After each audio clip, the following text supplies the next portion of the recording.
سورۃ السجدہ۔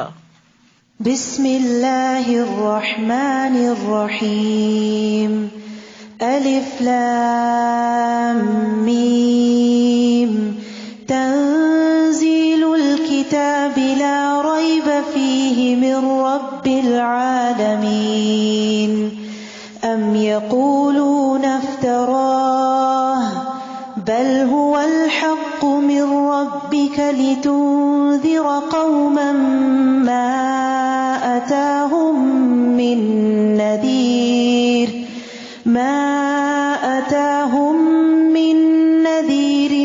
من قبلك لعلهم يهتدون۔ شروع کرتی ہوں اللہ کے نام سے جو بے انتہا مہربان نہایت رحم فرمانے والا ہے۔ نبی صلی اللہ علیہ وسلم اس وقت تک نہیں سوتے تھے جب تک سورۃ السجدہ اور تبارک الذی بیدہ الملک نہ پڑھ لیتے۔ اسی طرح نبی صلی اللہ علیہ وسلم جمعے کے دن فجر کی نماز میں سورۃ السجدہ اور سورۃ الدہر پڑھا کرتے تھے۔ الف لام میم، تنزیل الکتاب لا ریب فیہ من رب العالمین۔ الف لام میم، اس بات میں کوئی شک نہیں کہ یہ کتاب یعنی قرآن رب العالمین کی طرف سے نازل شدہ ہے۔ کیا وہ یہ کہتے ہیں کہ اس نبی نے اس قرآن کو خود ہی گھڑ لیا ہے؟ بات یوں نہیں، بلکہ یہ آپ کے رب کی طرف سے حق ہے تاکہ آپ اس قوم کو ڈرائیں جن کے پاس آپ سے پہلے کوئی ڈرانے والا نہیں آیا، شاید وہ ہدایت پا جائیں۔ اللہ ہی ہے جس نے آسمانوں، زمین اور جو کچھ ان کے درمیان ہے سب کچھ 6 دنوں میں پیدا کیا، پھر عرش پر قائم ہوا۔ اس کے سوا تمہارا نہ کوئی سرپرست ہے اور نہ سفارشی، کیا تم کوئی سبق حاصل نہیں کرتے؟ وہی آسمان سے زمین تک کے انتظام کی تدبیر کرتا ہے، پھر ایک روز جس کی مقدار تمہارے حساب سے 1000 سال ہے، وہی انتظام اس کی طرف اٹھ جائے گا۔ یہ اللہ ہے جو ہر پوشیدہ اور ظاہر بات کا جاننے والا ہے، وہ سب پر غالب اور رحم کرنے والا ہے۔ قرآن و سنت سے ہمیں دنوں کی جو لینتھ ہے اس کے ڈفرنٹ ٹائمنگز پتہ چلتے ہیں۔ قیامت کا دن 50,000 سال کے برابر ہے، اور فرشتے جس طرح آسمان و زمین کے بیچ میں آتے جاتے ہیں، اگر انسان کو آنا جانا پڑے تو اس کو 1000 سال لگ جائیں۔ جس نے جو چیز بھی بنائی یعنی اللہ عالم الغیب والشہادہ عزیز الرحیم، جس نے جو چیز بھی بنائی خوب بنائی، اور انسان کی تخلیق کی ابتدا گارے سے کی، پھر اس کی نسل کو حقیر پانی کے خلاصے سے چلایا، پھر اسے رحم مادر میں درست کیا اور اس میں اپنی پیدا کی ہوئی روح پھونکی، اور تمہارے کان، آنکھیں اور دل بنائے، تم کم ہی شکر ادا کرتے ہو، یعنی تم اپنی جسمانی قوتوں سے بھرپور فائدہ نہیں اٹھاتے۔ تو ہمیں اللہ سے اپنے بدن کی عافیت بھی مانگنی چاہیے۔ اللہم عافنی فی بدنی، اللہم عافنی فی سمعی، اللہم عافنی فی بصری، لا الہ الا انت۔ اللہ مجھے میرے بدن میں عافیت عطا کر، مجھے میری سماعت میں عافیت عطا فرما، اللہ مجھے میری بصارت میں عافیت عطا فرما، تیرے علاوہ کوئی اور معبود نہیں۔ اسی طرح بدنی نعمتوں سے فائدہ اٹھانے کی دعا کرنی چاہیے کہ اللہ ہم اپنے جسم سے بھرپور فائدہ اٹھاتے رہے، دنیا کے کام کاج بھی کرے اور اپنی آخرت کے لیے بھی نیک عمل زیادہ سے زیادہ کرے، کیونکہ جب انسان کی ہیلتھ اچھی نہیں ہوتی تو پھر انسان کچھ کرنے کے قابل نہیں ہوتا، حتیٰ کہ نماز روزے سے بھی عاجز آ جاتا ہے، کسی کی خدمت کرنا تو دور کی بات ہوئی۔ تو ابو ہریرہ سے روایت ہے کہ رسول اللہ صلی اللہ علیہ وسلم یہ دعا کرتے تھے، اللہم متعنی بسمعی وبصری واجعلہم الوارث منی وانصرنی علی من یظلمنی وخذ منہ بثأری۔ اے اللہ مجھے میری سماعت اور میری بصارت سے فائدہ پہنچا، انہیں میرا وارث کر دے، یعنی میں مر بھی جاؤں تو ان کے ذریعے جو میں نے کام کیا وہ بعد میں بھی صدقہ جاریہ بنے، اور اسی طرح یہ کہ میری زندگی تک انہیں باقی رکھ، اور مجھ پر جو ظلم کرے اس کے خلاف میری مدد فرما اور اس سے میرا بدلہ لے لے، یعنی میں اپنے معاملات تیرے سپرد کرتا ہوں۔ وَقَالُوا إِذَا ضَلَلْنَا فِي الْأَرْضِ أَإِنَّا لَفِي خَلْقٍ جَدِيدٍ، یہ لوگ کہتے ہیں جب ہم مٹی میں مل جائیں گے تو کیا اثر نو پیدا کیے جائیں گے؟ حقیقت یہ ہے کہ یہ لوگ اپنے رب کی ملاقات ہی کے منکر ہے۔ آپ ان سے کہہ دیجئے کہ موت کا جو فرشتہ تم پر مقرر ہے وہ تمہاری روح قبض کر لے گا۔ اللہ اکبر۔ ہم سب کی موت کا بھی وقت اور جس نے جان نکالنی ہے وہ طے ہو چکا ہے، پھر تم اپنے رب کی طرف لوٹائے جاؤ گے، اور کاش آپ دیکھیں جب مجرم اپنے رب کے حضور سر جھکائے کھڑے ہوں گے اور کہیں گے اے ہمارے رب، ہم نے سب کچھ دیکھ لیا اور سن لیا، لہٰذا ہمیں دوبارہ واپس بھیج دیجئے کہ ہم اچھے عمل کریں. اب ہمیں یقین آ گیا ہے. اب دیکھیں کہ رات سوتے وقت انسان اگر یہ سورت پڑھے اور ان معانی کو جانے تو دل پہ عجب اثر ہوتا ہے. اور اگر ہم چاہتے تو پہلے ہی ہر شخص کو ہدایت دے دیتے، لیکن میری بات پوری ہو کے رہی کہ میں جہنم کو جن اور انسانوں سب سے بھر دوں گا. استغفر اللہ. بس اب اس بات کا مزہ چکھو جو تم نے اس دن کی ملاقات کو بلا دیا تھا، اب ہم نے بھی تمہیں بلا دیا، اور جو کچھ تم کرتے رہے اس کی وجہ سے اب دائمی عذاب کا مزہ چکھو. ہماری آیات پر تو وہی لوگ ایمان لاتے ہیں کہ جب انہیں ان آیات سے نصیحت کی جاتی ہے تو سجدے میں گر پڑتے ہیں اور اپنے رب کی تعریف کے ساتھ تسبیح کرتے ہیں اور تکبر نہیں کرتے. ان کے پہلو بستروں سے الگ رہتے ہیں. وہ اپنے رب کو خوف اور امید سے پکارتے ہیں اور جو رزق ہم نے انہیں دیا ہے اس میں سے وہ خرچ کرتے ہیں. یہاں خاص صفات بتائی گئی ہیں مومنوں کی کہ وہ جسمانی لذتوں اور مال پر اللہ کے قرب کو ترجیح دیتے ہیں، یعنی نیند بھی قربان کرتے ہیں، بستروں سے اٹھ کے نوافل پڑھتے ہیں، اور اسی طرح مال محنت سے کما کے پھر اسے اللہ کے راستے میں دے دیتے ہیں، کیونکہ نیند قربان کرنے سے، مال قربان کرنے سے اللہ کا قرب نصیب ہوتا ہے. لیکن ہم نے انہی چیزوں کو ساتھ لگایا ہوا ہے جس کے نتیجے میں وہ ایمان کی حلاوت اور لذت محسوس نہیں ہوتی. فلا تعلم نفس، کوئی شخص یہ نہیں جانتا، ما اخفی لہم من قرۃ اعین، کہ اس کی آنکھوں کی ٹھنڈک کی کیا کچھ چیزیں ان کے لیے چھپا کے رکھی گئی ہیں. رات کی عبادت چھپی ہوئی عبادت ہوتی ہے تو اجر بھی چھپا ہوا ہے ان کا. یہ ان کاموں کا بدلہ ہوگا جو وہ کیا کرتے تھے. تو چھپا کر کیے گئے اعمال کے بدلے میں مخفی نعمتیں ان کو ملیں گی جن کو کسی نے دیکھا ہی نہیں، نہ کسی آنکھ نے دیکھا، نہ کسی دل میں ان کا خیال گزرا. بالکل یونیک. تو یاد رکھیے جو اعلیٰ درجے کی جنت ہے نا، وہ اعلیٰ درجے کے جنتیوں کے لیے ہے، اس کا کسی اور کو نہیں پتا، کوئی اور نہیں اسے دیکھے گا. موسیٰ علیہ السلام نے رب سے پوچھا جنت میں سب سے کم درجے کا جنتی کون ہوگا؟ تو اعلیٰ کا پھر آپ اندازہ لگائیں. اللہ نے فرمایا وہ آدمی ہوگا جو تمام اہل جنت کو جنت میں بھیج دیے جانے کے بعد آئے گا. سب جا چکے ہوں گے، وہ آخری ہوگا. اس سے کہا جائے گا تم بھی جنت میں داخل ہو جاؤ. وہ کہے گا میرے رب کیسے؟ لوگ اپنی اپنی منزلوں پہ قیام پذیر ہو چکے ہیں، جو لینا تھا سب لے چکے ہیں. تو اس سے کہا جائے گا کیا تم اس پر راضی ہوگے کہ تمہیں دنیا کے بادشاہوں میں سے کسی بادشاہ کے ملک کے برابر کوئی ملک مل جائے؟ وہ کہے گا رب میں راضی ہوں. اللہ فرمائے گا وہ ملک تمہارا ہوگا، پھر اتنا، پھر اتنا، پھر اتنا، پھر اتنا، 5 بار اور بھی. وہ کہے گا میرے رب میں راضی ہو گیا. اللہ تعالیٰ فرمائے گا یہ سب بھی تیرا اور اس سے 10 گنا زیادہ بھی تیرا، اور وہ سب بھی تیرا جو تیرا دل چاہے اور جو تیری آنکھوں کو بھائے. وہ کہے گا اے رب میں راضی ہو گیا. پھر موسیٰ علیہ السلام نے کہا اے رب تو وہ جو سب سے اونچے درجے کا، آخری بندے کا یہ سب کچھ ہے تو سب سے بڑے درجے والے کا. اللہ تعالیٰ نے فرمایا یہی لوگ ہیں جو میری مراد ہیں، ان کی عزت و کرامت کو میں نے اپنے ہاتھوں سے کاشت کیا اور ان پہ مہر لگا دی. عزت کا وہ مقام نہ کسی آنکھ نے دیکھا ہے، نہ کان نے سنا ہے، نہ کسی انسان کے دل میں اس کا خیال تک گزرا ہے. آپ نے فرمایا اس کا مصداق اللہ تعالیٰ کی اس کتاب میں موجود ہے، فلا تعلم نفس ما اخفی لهم من قرۃ اعین. لیکن ان بلند درجوں تک پہنچنے کے لیے پھر راتوں کی نیند قربان کرنا اور دن کو صدقہ خیرات کرنا اور اپنے آپ کو بھی کھانے پینے سے محروم رکھنا، کچھ قربانیاں کرنا ضروری ہوتا ہے. اس کے علاوہ یہ بات بھی یاد رکھیے کہ ہمیں ہمیشہ جنت الفردوس مانگنی چاہیے جو جنت کا اعلیٰ اور افضل حصہ ہے. اللہم انی اسألک الجنت الفردوس واعوذ بک من النار. کیا مومن ایسے ہی ہوتا ہے جیسے فاسق؟ مومن اور نافرمان دو ایک جیسے نہیں ہوتے، یہ دونوں برابر نہیں ہو سکتے.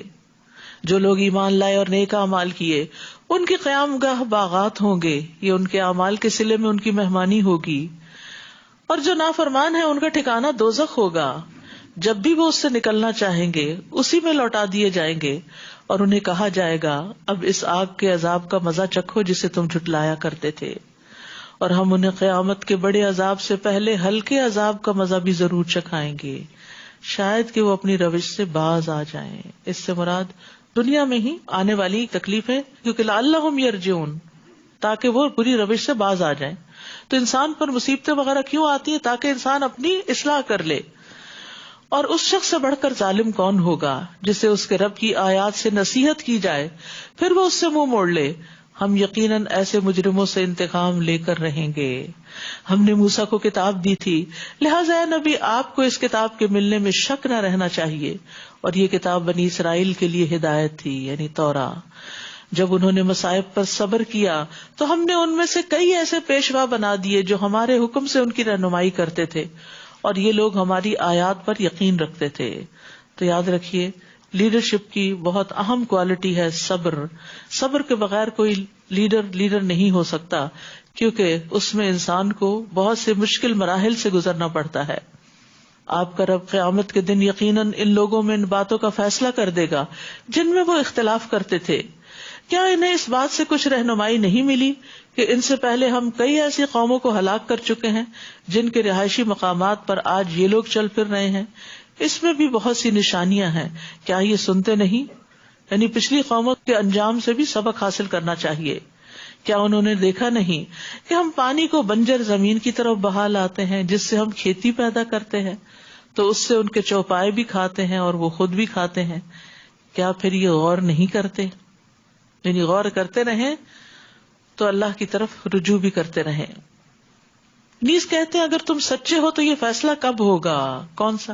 عذاب کا، یا پھر قیامت کب آئے گی؟ آپ ان سے کہیے جب فیصلے کا دن ہوگا تو جن لوگوں نے کفر کیا ہے انہیں فیصلے کے دن ایمان لانا کچھ فائدہ مند نہ ہوگا، اور نہ ہی انہیں کچھ مہلت دی جائے گی. فَأَعْرِضْ عَنْهُمْ وَانْتَظِرْ إِنَّهُمْ مُنْتَظِرُونَ. سو آپ ان سے اعراض کیجئے اور انتظار کیجئے، وہ بھی یقیناً انتظار کر رہے ہیں کہ کب فیصلہ ہوتا ہے. سورۃ الاحزاب. بسم اللہ الرحمن الرحیم.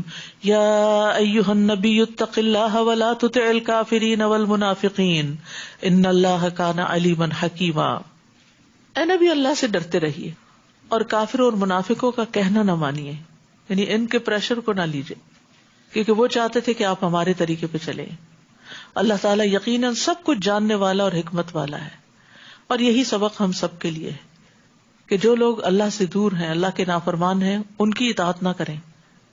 ہم سمجھتے ہیں کہ وہ شاید ہمارے فائدے کے لیے کچھ کہہ رہے ہیں ہمیں، جبکہ اللہ نے جو دیا ہے وہ زیادہ فائدے کا ہے، کیونکہ اللہ علم والا ہے، حکمت والا ہے. اور جو کچھ آپ کے رب کی طرف سے آپ پر وحی کی جاتی ہے اسی کی اتباع کیجیے، اور تم جو کچھ بھی عمل کرتے ہو اللہ تعالیٰ یقیناً ان سے باخبر ہے. اور اللہ پر بھروسہ کیجیے، اور اللہ کا کارساز ہونا ہی کافی ہے. اللہ نے کسی آدمی کے اندر دو دل نہیں بنائے، نہ ہی تمہاری ان بیویوں کو جن سے تم زہار کرتے ہو تمہاری مائیں بنایا ہے، اور نہ تمہارے منہ بولے بیٹوں کو تمہارے حقیقی بیٹے بنایا ہے. یہ تو تمہارے منہ کی باتیں ہیں، مگر اللہ حقیقی بات کہتا ہے اور وہ صحیح راہ دکھاتا ہے. ان منہ بولے بیٹوں کو ان کے باپوں کے نام سے پکارو. جب کوئی بچہ اڈاپٹ کیا جائے تو باپ کا نام نہیں بدلنا چاہیے. اللہ کے ہاں یہی انصاف کی بات ہے. اور اگر تمہیں ان کے باپوں کے نام کا علم نہ ہو تو وہ تمہارے دینی بھائی اور دوست ہیں، کوئی فرضی نام رکھ لینا چاہیے. اور کوئی بات تم بھول چوک کی بنا پہ کہہ دو تو اس میں تم پر کوئی گرفت نہیں، مگر جو دل کے ارادے سے کہو اس پر ضرور پکڑ ہوگی. اللہ یقیناً معاف کرنے والا، رحم کرنے والا ہے. تو یہاں بہت اہم مسئلہ پتہ چل رہا ہے کہ اڈاپشن کی وجہ سے ولدیت نہیں بدلنی چاہیے. نبی صلی اللہ علیہ وسلم نے فرمایا جو شخص جانتے ہوئے اپنے باپ کے سوا کسی دوسرے کی طرف اپنے آپ کو منسوب کرے تو اس پر جنت حرام ہے. بلا شبہ نبی مومنوں کے لیے ان کی اپنی ذات سے بھی مقدم ہے، اور آپ کی بیویاں مومنوں کی مائیں ہیں، امہات المومنین. اور کتاب اللہ کی روح سے مومنین اور مہاجرین کی نسبت رشتہ دار ایک دوسرے کے ترکے کے زیادہ حقدار ہیں. البتہ اگر تم دوستوں سے کوئی بھلائی کرنا چاہو تو کر سکتے ہو، کتاب اللہ میں یہی کچھ لکھا ہوا ہے. یہ جو وصیت کا خانہ رکھا گیا نا، یہ ایسے ہی لوگوں کو دینے کے لیے ہے جن کے باقاعدہ شریعت میں وراثت کے حصے نہیں مقرر کیے گئے. اور اس عہد کو یاد رکھو جو ہم نے سب نبیوں سے لیا اور آپ سے بھی، اور نوح، ابراہیم، موسیٰ اور عیسیٰ ابن مریم سے بھی. ان سب سے ہم نے پختہ عہد لیا تھا تاکہ اللہ تعالیٰ سچے لوگوں سے ان کی سچائی کے بارے میں سوال کرے، اور کافروں کے لیے ہم نے دردناک عذاب تیار کر رکھا ہے. یا ایھا الذین آمنوا اذکروا نعمت اللہ علیکم. اے ایمان والو اللہ کے اس احسان کو یاد رکھو جب کفار کے لشکر تم پر چڑھ آئے تھے. اشارہ ہے غزوہ خندق کی طرف جس کو غزوہ احزاب بھی کہا جاتا ہے. احزاب حزب کی جمع ہے جس کا مطلب ہے لشکر. تو ہم نے آندھی اور ایسے لشکر بھیج دیے جو تمہیں نظر نہ آتے تھے، یعنی ان کے مقابلے کے لیے، کیونکہ ان کی تعداد 10,000 کے قریب تھی، اور یہ 5 ہجری میں غزوہ ہوا تھا. اور جو کچھ تم کر رہے تھے اللہ اسے خوب دیکھ رہا تھا جب وہ تمہارے اوپر سے اور نیچے سے تم پر چڑھ آئے تھے، یعنی مدینہ کو انہوں نے گھیر لیا تھا، جب آنکھیں پھر گئی تھیں اور کلیجے منہ کو آنے لگے تھے، اور تم اللہ تعالیٰ کے متعلق طرح طرح کے گمان کرنے لگے. یعنی اتنا سخت وقت تھا. اس موقع پر مومنوں کی آزمائش کی گئی اور وہ بری طرح ہلا دیے گئے. استغفر اللہ. جبکہ منافق اور وہ لوگ جن کے دلوں میں بیماری تھی وہ یہ کہہ رہے تھے کہ اللہ اور اس کے رسول نے ہم سے جو وعدہ کیا تھا وہ بس دھوکے کا ہی تھا. استغفر اللہ. یہی منافقت ہوتی ہے کہ انسان جب غصے میں آئے تو پرواہ نہ کرے کہ یہ اللہ کی بات ہے، یہ اللہ کا حکم ہے، اس کو بلیٹل کر دے. جبکہ منافق اور وہ لوگ جن کے دلوں میں بیماری تھی یہ کہہ رہے تھے کہ اللہ اور اس کے رسول نے ہم سے جو وعدہ کیا تھا وہ بس ایک دھوکہ ہی تھا. نعوذ باللہ. اور جب ان کا ایک گروہ کہنے لگا یثرب والو آج تمہارے ٹھہرنے کا کوئی موقع نہیں لہذا واپس آ جاؤ، یہ منافقین کا گروہ تھا، اور ان کا ایک گروہ نبی سے واپس جانے کی اجازت مانگ رہا تھا اور کہتا تھا کہ ہمارے گھر غیر محفوظ ہیں، حالانکہ ان کے گھر غیر محفوظ نہیں تھے، وہ تو صرف جنگ سے فرار چاہتے تھے، یعنی بہانے کر کے جنگ سے بھاگنا چاہتے تھے. اور اگر کفار کے لشکر اطراف مدینہ سے ان پر چڑھ آتے اور انہیں فتنے کی دعوت دیتے تو یہ منافق فوراً مان لیتے اور اس میں کچھ زیادہ دیر نہ کرتے. یعنی یہ لوگ اہل ایمان کا ساتھ دینے کی بجائے اہل کفر کا ساتھ دینے کے لیے تیار ہیں، حالانکہ اس سے پہلے وہ اللہ سے عہد کر چکے تھے کہ وہ پیٹھ نہ پھیریں گے، اور اللہ سے کیے ہوئے عہد کی باز پرس تو ہو کر ہی رہے گی. آپ ان سے کہیے اگر تم موت اور قتل ہونے سے بھاگتے ہو تو تمہارا بھاگنا تمہیں کچھ فائدہ نہ دے گا، اس صورت میں بھی تم تھوڑا عرصہ ہی فائدہ اٹھا سکو گے. حقیقت یہ کہ انسان، جیسے پہلے میں نے مثال دی تھی وہ جو امام غزالی کی بات تھی کہ شیر اس کے پیچھے ہے اور وہ چھپ کے کنویں میں ہے، یعنی اس دنیا میں ہے، لیکن موت اس کا پیچھا کر رہی ہے. اور اگر سارے اسباب بھی امن کے میسر آ جائیں، صحت ہو، گھر ہو، بچے ہوں، اچھے ڈاکٹرز کو جانتے ہوں، سب کچھ ہو، تو بھی جب موت آتی ہے تو وہ ان سب کے بیچ میں سے اٹھا کے لے جاتی ہے، وہ نہیں چھوڑتی. موت سے فرار ممکن نہیں. اور پھر مشکل یہ ہے نا کہ موت کے بعد ایک اور دنیا ہے، اگر اس کی تیاری نہیں کی، اس کو سجایا بنایا نہیں، تو پھر وہ وقت کیسے گزرے گا. اور یہ نہیں پتا کہ کتنا عرصہ انسان کو اس حال میں رہنا پڑے. نوح علیہ السلام کے زمانے کے لوگ جو ہزاروں سال پہلے آئے تھے وہ بھی مر کے زمین میں ہیں، اور اس کے علاوہ جو ان سے پہلے تھے وہ بھی اور جو بعد میں تھے وہ بھی. اللہ تعالیٰ اس وحشت کو اور ان مرحلوں کو آسان کر دے. اور اس کے لیے ہمیں خاص دعائیں رو کر اللہ تعالیٰ سے کرنی چاہیے، اور تنہائی کے اوقات میں اور قبولیت کے اوقات میں، کیونکہ یہ سب سے مشکل مرحلے ہیں. آپ ان سے پوچھئے کہ اگر اللہ تمہیں تکلیف دینا چاہے تو کون ہے جو تمہیں اس سے بچا سکے، اور اگر اللہ تم پر مہربانی کرنا چاہے تو کون ہے جو اس سے روک سکے. اللہ کے مقابلے میں یہ لوگ نہ کوئی اپنا حامی پا سکتے ہیں اور نہ کوئی مددگار. اللہ تعالیٰ تم سے جہاد میں رکاوٹ ڈالنے والوں کو خوب جانتا ہے، اور ان کو بھی جو اپنے بھائیوں سے کہتے ہیں کہ ہمارے پاس آ جاؤ، اور جہاد میں یہ کم ہی حصہ لیتے ہیں. وہ تمہارا ساتھ دینے میں سخت بخیل ہیں، پھر جب جنگ کا خطرہ آ پڑتا ہے تو آپ دیکھتے ہیں کہ وہ آنکھیں پھیر پھیر کر آپ کی طرف یوں دیکھتے ہیں جیسے کسی پر موت کی غشی طاری ہو چکی ہو. پھر جب خطرہ دور ہو جاتا ہے تو اموال غنیمت کے انتہائی حریص بن کر تیز تیز زبانیں چلانے لگتے ہیں، اپنے کو ادھر ادھر کے کارنامے سنانے لگتے ہیں.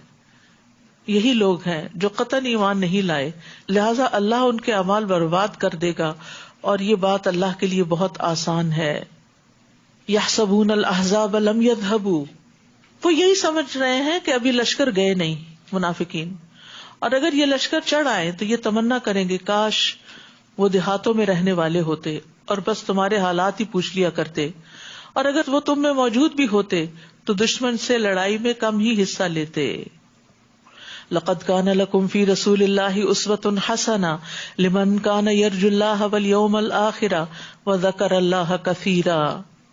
مسلمانوں تمہارے لیے اللہ کے رسول کی ذات میں بہترین نمونہ ہے، بہترین رول ماڈل ہے تمہارے لیے، جو بھی اللہ اور یوم آخرت کی امید رکھتا ہو اور اللہ کو بکثرت یاد کرتا ہو. تو نبی صلی اللہ علیہ وسلم کی ذات صرف عبادات میں ہی نہیں، اخلاق میں، ایمان میں، دنیا آخرت کے سارے معاملات میں ہمارے لیے ایک نمونہ ہے، لیکن ہمیں یہ دیکھنا چاہیے کہ ہم ان کے نمونے کو کتنا فالو کرتے ہیں.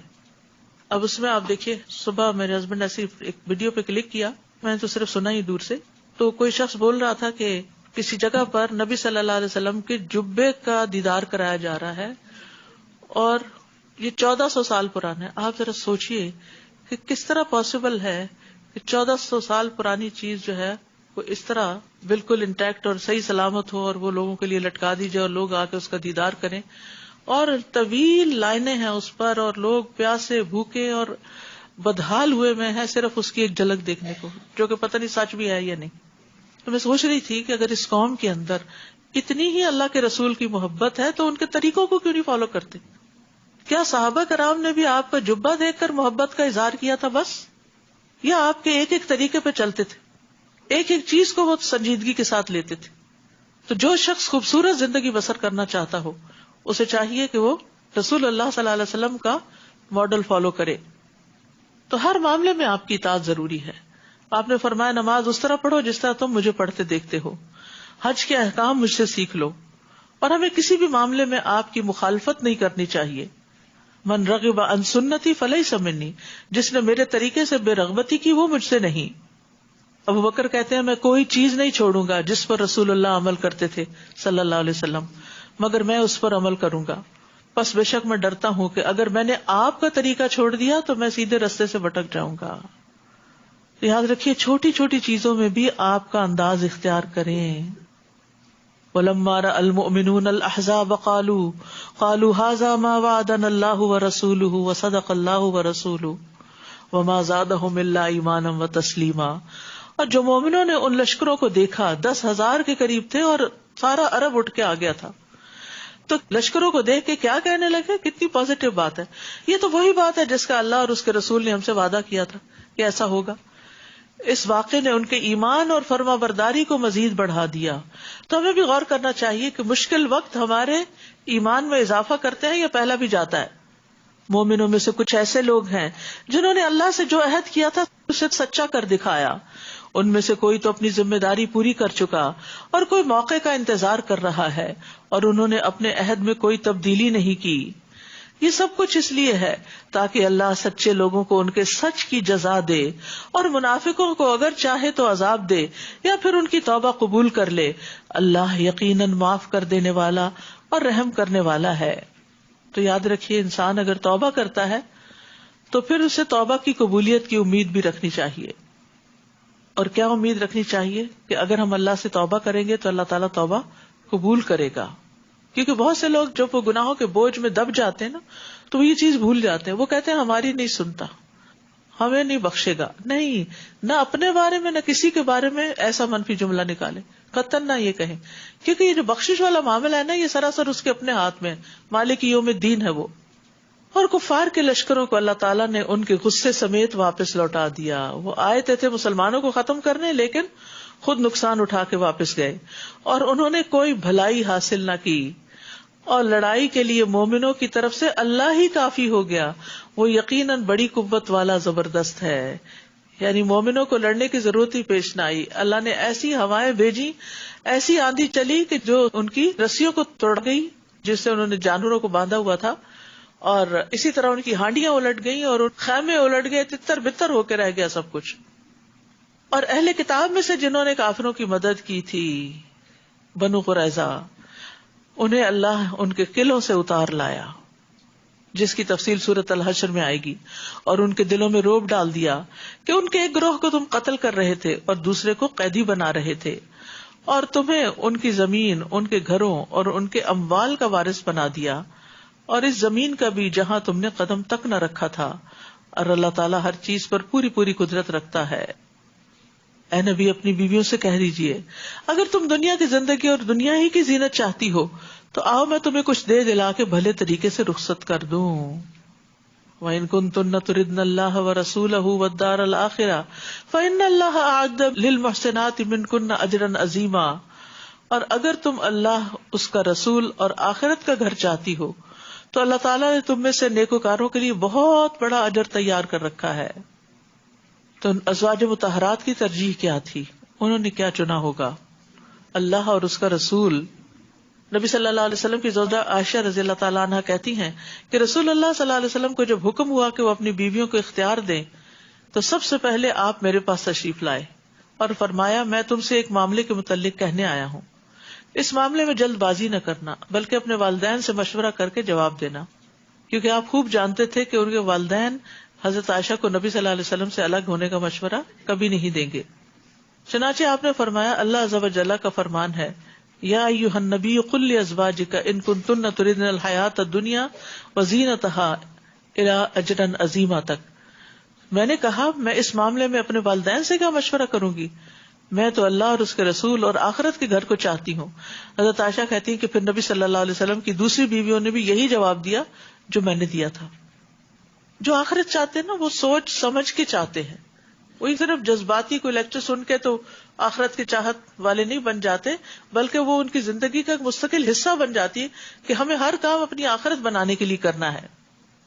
یا نساء النبی من یأت منکن بفاحشۃ مبینہ یضاعف لها العذاب ضعفین وکان ذلک علی اللہ یسیرا. اے نبی کی بیویوں، تم میں سے جو کوئی کھلی بے حیائی کا ارتکاب کرے تو اسے دگنا عذاب دیا جائے گا، اور یہ بات اللہ کے لیے بہت آسان ہے. استغفر اللہ. اگر نبی کی بیویوں کو یہ بات کہی جا رہی ہے تو عام لوگوں کے لیے کیا بات ہو سکتی ہے. اللہ سبحانہ وتعالی ہمیں قرآن کو سمجھنے کی توفیق عطا فرمائے اور ان ساری چیزوں سے ہماری آنکھیں کھول دے تاکہ ہم عمل کرنے والے بن جائیں. وآخر دعوانا ان الحمد للہ رب العالمین. سبحانک اللہم وبحمدک اشہد ان لا الہ الا انت استغفرک واتوب الیک. السلام علیکم ورحمۃ اللہ وبرکاتہ.